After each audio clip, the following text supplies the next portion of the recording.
So here's the plan. I want to install that light. It's got a rubber fitting on it, and cut it with that step drill.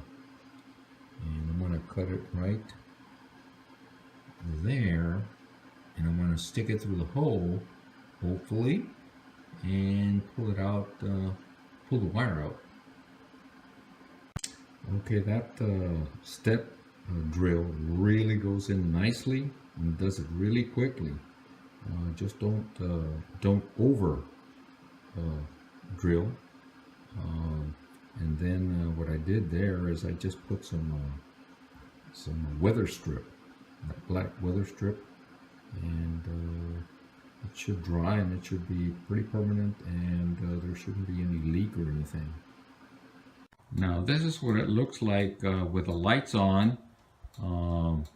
You can see the two blinkers on the red, and of course the standard blinker on the bottom. I don't like those yellow ones.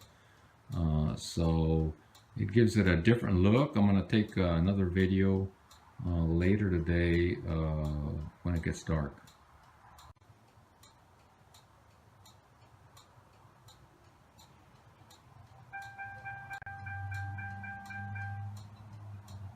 That's without the lights on during the daytime. Now this is what it looks like at night.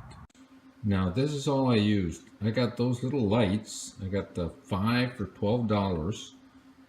They're red. They're actually a marker light, or they are a turn signal or stop light.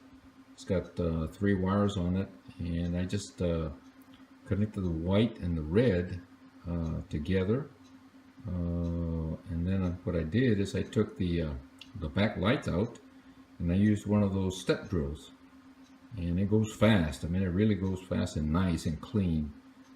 Just go in there and make it about the right size, and then what I did is I put some black weather strip that dries pretty fast, and that should get a really good seal. And of course I put them in. And what I did is, I don't like to use the splicers or anything else, so I took some closed connectors, and I just stripped the wire and wrapped the little wires that comes with, which is just a LED, real small ones. Just wrapped them and then put the butt connector in there.